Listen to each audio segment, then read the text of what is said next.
পেঁয়াজ আবাদ করে খুশি কৃষক। পেঁয়াজ নিয়ে আসছেন মেসেজ আমানত ভান্ডারের কৃষকেরা। চলতি সপ্তাহে কৃষকেরা মেসেজ আমানত ভান্ডারে আসলে কী পরিমাণ পেঁয়াজ এনেছে আমরা সে বিষয়ে জানবো। এবং আমানত ভান্ডার থেকে এই যে আমাদের সাথে এখন আব্দুল রাজ্জাক খান খুবই ব্যস্ত আছেন, কৃষকদের সময় দিচ্ছেন, ক্রেতাদের সময় দিচ্ছেন। তাই আমরা আজকে কৃষকের সাথে যুক্ত আছি। দেখেন কৃষক কিন্তু পেঁয়াজ হাতে নিয়ে দাঁড়িয়ে আছেন। এদিকে রয়েছেন কৃষক। আসসালামু আলাইকুম। ওয়ালাইকুম আসসালাম। কেমন আছেন? আল্লাহ ভালো লাগছে। পেঁয়াজ হাতে নিয়ে দাঁড়িয়ে আছেন কেন? পেঁয়াজ বিক্রি করার জন্য। বিক্রি করার জন্য? জি। এগুলো কি আপনার? জি। কত বস্তা নিয়ে আসছেন? 80 বস্তা। 80 বস্তা? জি। আচ্ছা, এবার যে আবাদ করেছেন সার বিষ কীটনাশকের দাম কেমন দেখতে পাচ্ছেন? তাদের পেঁয়াজের হিসাবে ঠিকই আছে, পেঁয়াজের যে দাম সার বিষের দাম ক্লিয়ারে আছে। ঠিক আছে। ঠিক আছে। তাহলে আপনারা কত চাচ্ছেন এই বাজার? এই বাজার 100 টাকা হলে ভালো হয়। 100 টাকা হলে ভালো হয়। জি। আশা আছে পাবেন? 100 টাকা পাবেন?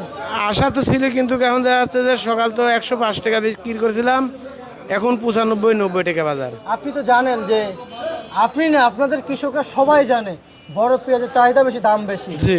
এই যে ছোট পেঁয়াজ, এটা কি দাম পাবেন আপনি? এটার দাম একটু কম হবে। কম হবে? তাহলে আপনি তো চাইলে তো এগুলো তো পাকাপোক্ত করে বড় করে পেঁয়াজ মার্কেটে আনতে পারতেন, ভালো দাম পাইতে পারতেন। এখন দেখা যাচ্ছে এই পেঁয়াজটা ছোট বড় না তুলে তো ইচ্ছায় দাম বেশি হতে পারতো। আচ্ছা আচ্ছা আচ্ছা আচ্ছা, বুঝতে পারছি। আমরা যতটুকু জানি, আপনারা নিজেরাই বলেন, কৃষকরাই আমাদেরকে জানান যে আসলে বড় পেঁয়াজের দাম বেশি, চাহিদা বেশি, চাহিদা বেশি, দাম ভালো পাওয়া যায়, কৃষকরা লাভবান হয়। তো আমরা চাই আপনারা কৃষক, আমরা আপনাদের ভালো চাই যে আপনাদের উন্নতি হলে দেশের উন্নতি হবে। অবশ্যই, তাই না? অবশ্যই। কিন্তু আমরা আশা করব যে আপনারা আসলে পেঁয়াজ, বড় পেঁয়াজগুলো মার্কেটে আনবেন, যেন আপনারা নিজেদের দাম ভালো পান। কাল থেকে ইচ্ছা বড় পেঁয়াজ আসবে ইনশাল্লাহ। ইচ্ছা বড় পেঁয়াজ আসবে। আপনার? হ্যাঁ, আমারই। আচ্ছা, যাক, তাহলে বড় পেঁয়াজ।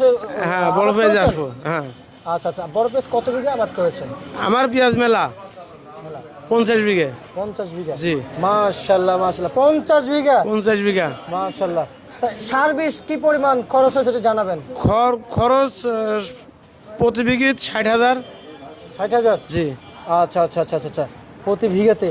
হ্যাঁ। সরকার কি দেখছে কোনো কিছু? আপনি তো একজন বড় কৃষক। জি। সরকার কি আপনাকে দেখেছে? না, সরকারি যাবত দেখি নাই তো।